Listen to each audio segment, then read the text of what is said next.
All right, so it's day 5 of the What Sold series where I show you guys everything that sells for us an entire week of sales on our eBay store. My wife Kendall and I both resell full-time on eBay, and we like to put out videos showing you guys what we're buying and selling in hopes that you guys find these things in your store. So this series, we're trying to go quick through the solds as there's a lot of them throughout the whole week. So this is going to be more of a quicker style of video. Today we had 23 sold items for a total of $854 in sales. If this is your first time seeing one of these videos, I will be telling you the price that the item sold for, not including shipping, sales tax, and all that jazz. It will simply be the price that is here that the buyer paid, and if it is a best offer, I will tell you that amount. To get it started, we sold a Robert Talbot Best of Class caramel tie.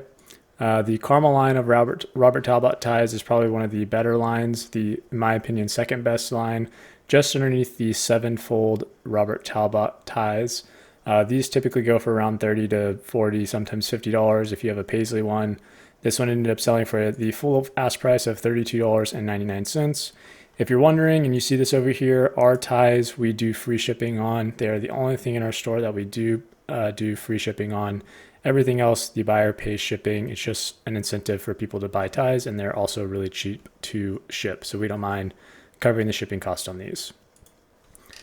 Next, we had a pair of Peter Millar EB66 pants. Had a few flaws here and there, but this model that Peter Millar makes, the EB66, is by far one of the best models that they make to resell whenever it comes to used clothing.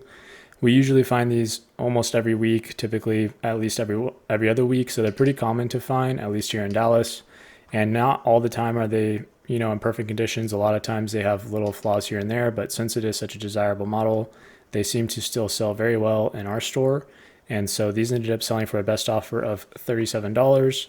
And if you're also new here, I've said this every video in the past, and I'll have the past videos linked in the description if you're curious about going and checking those out.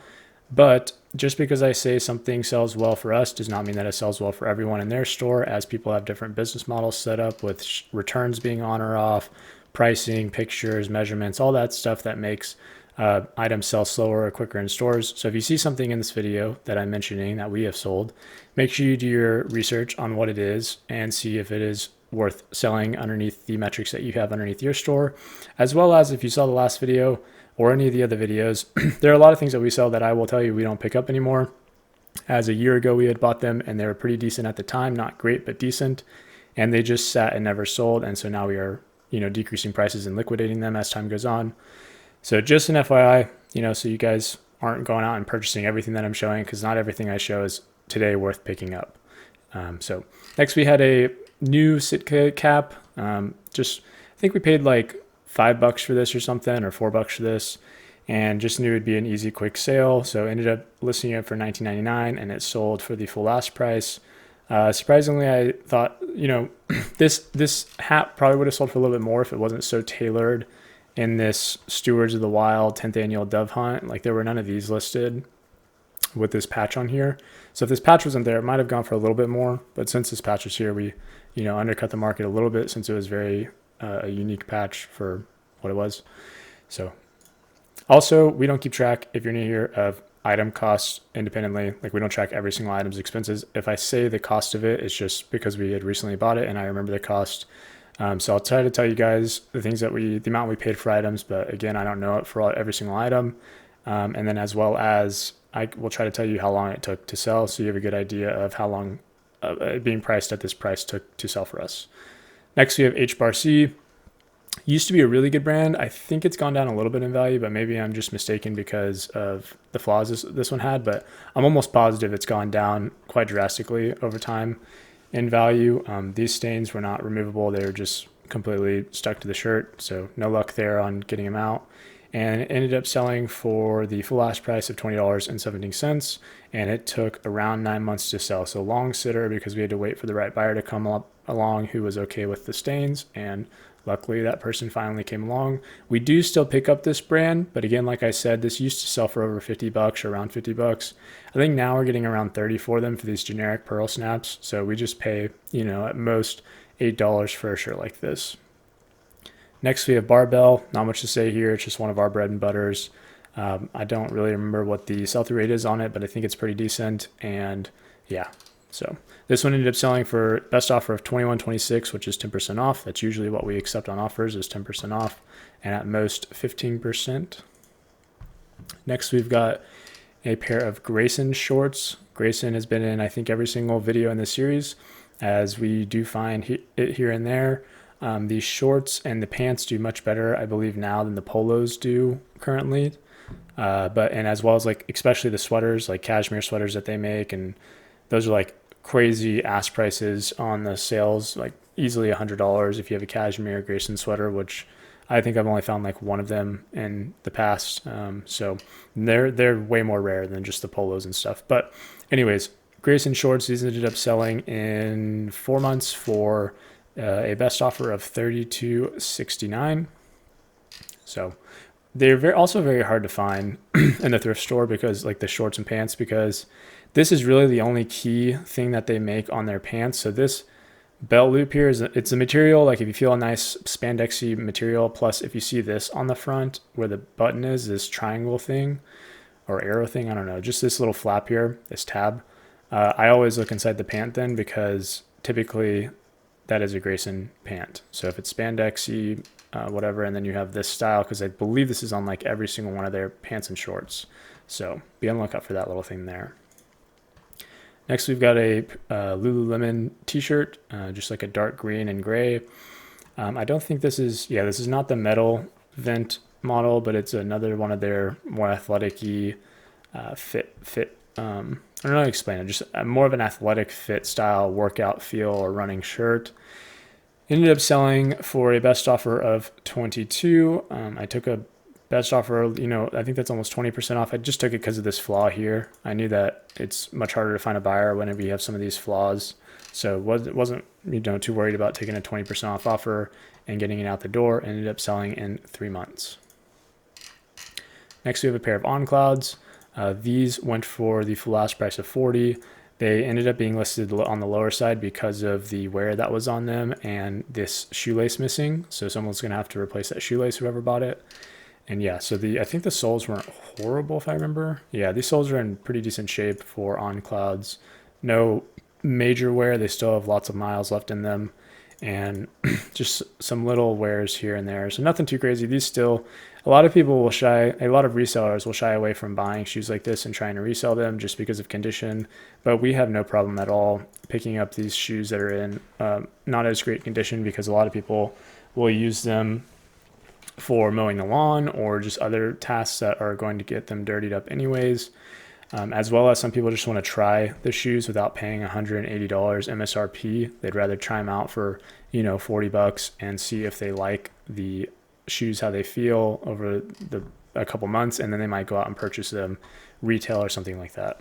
At least that's my belief on selling more beat up shoes whenever it comes to On Clouds and Hokas and stuff like that. Next, we've got an Untuckit shirt. Don't recommend buying this brand really anymore. It's almost to the point where it's just straight up not even worth it. There's a few models that they make in a few sizes that do pretty decent.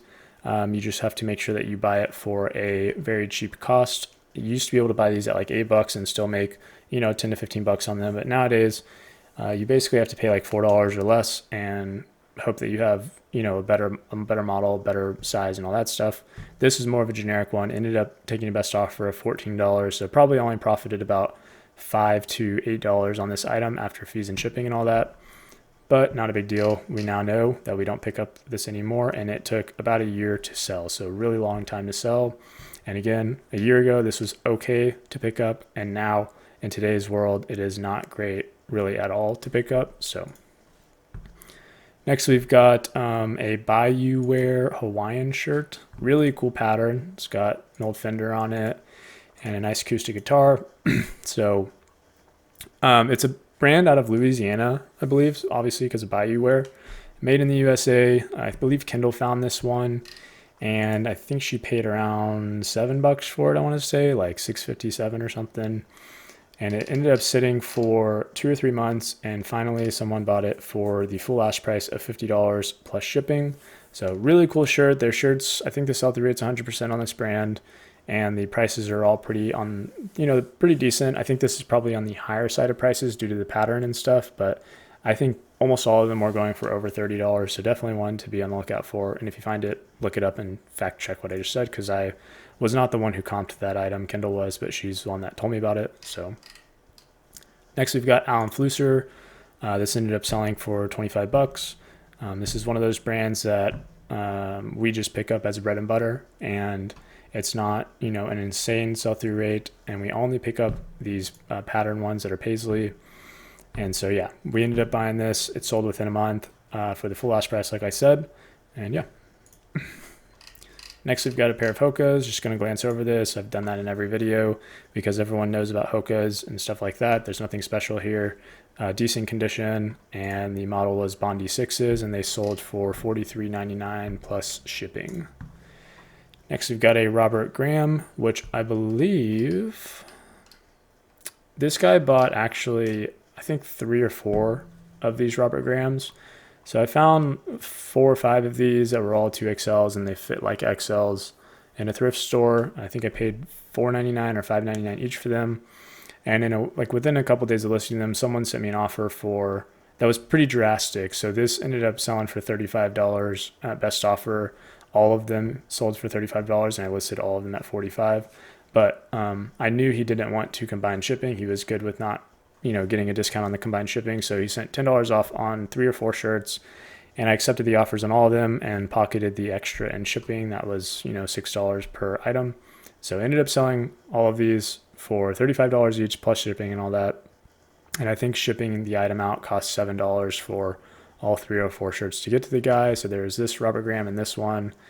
And then I don't know why. I guess he was purchasing these like at midnight or something, because I think 1 or 2 of these in the bulk order got rolled into another day's, maybe tomorrow's what sold.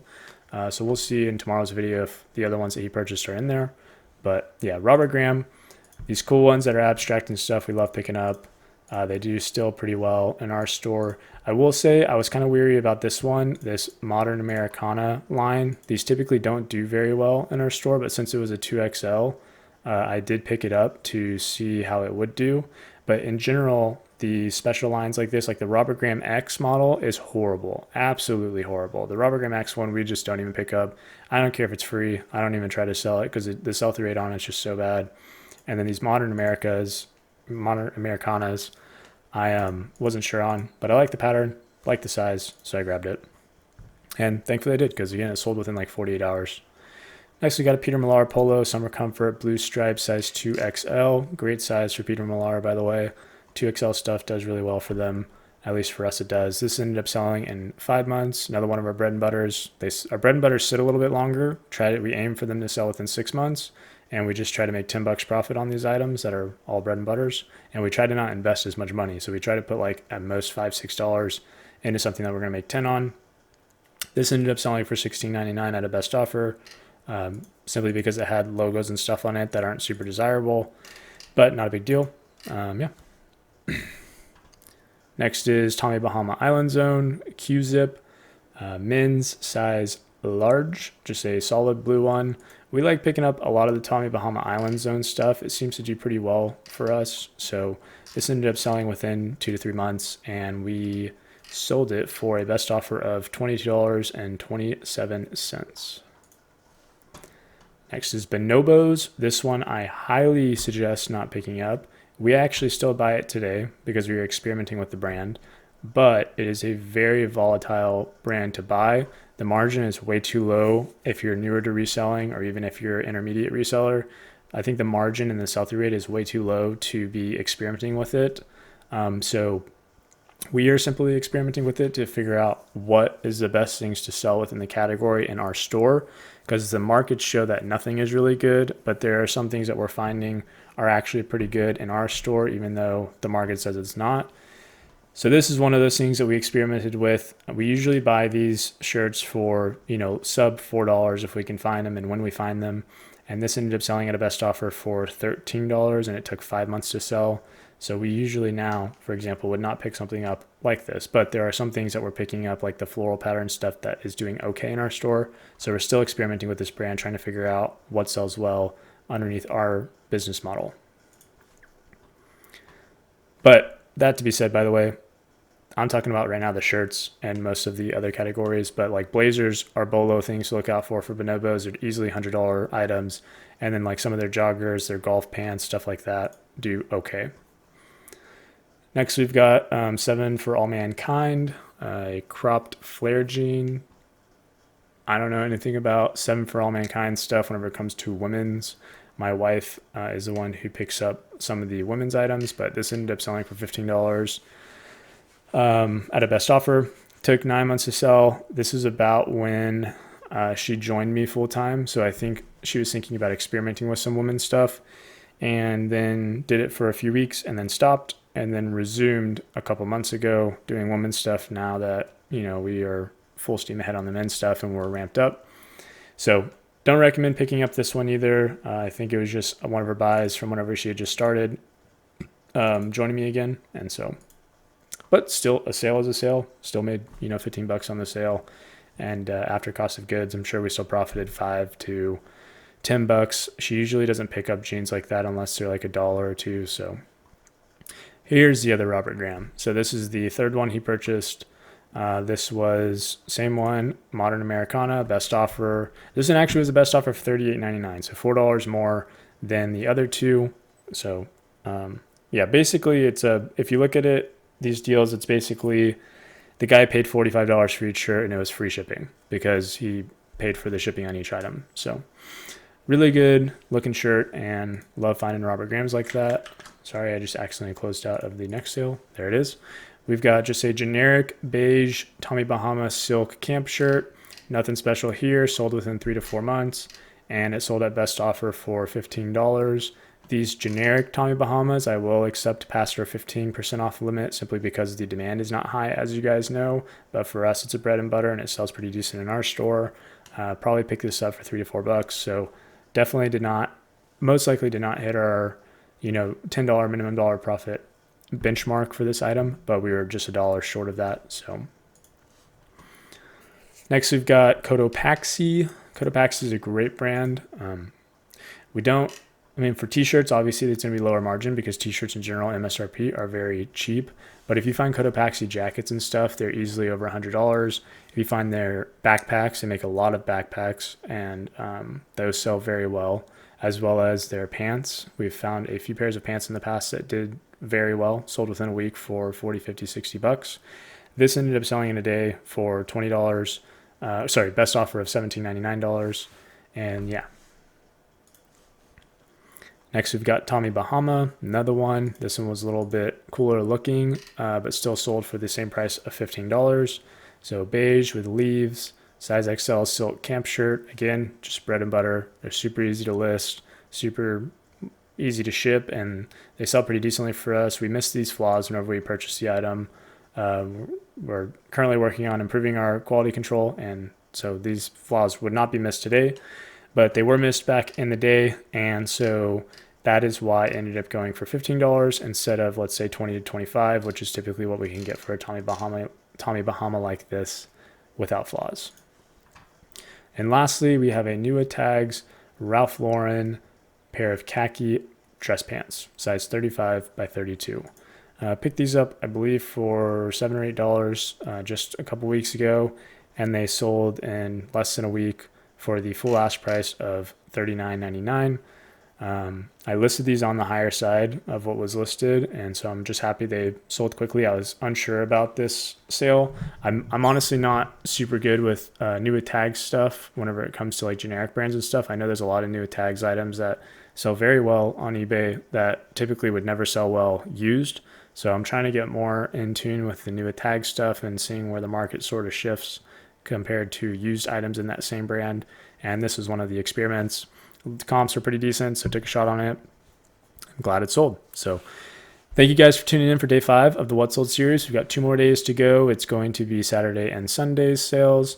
And yeah, if you're enjoying this one, again, smash the like button, smash the subscribe button. Go back, if you have not watched all the other videos and you did enjoy this one, go back and watch the other videos that were put out, as those all are very similar to this video. Same style, same sort of items, at least category-wise and stuff like that. I'll catch you guys in the one tomorrow, and best of luck thrifting this week. We're about to head to some stores and try to find some gold.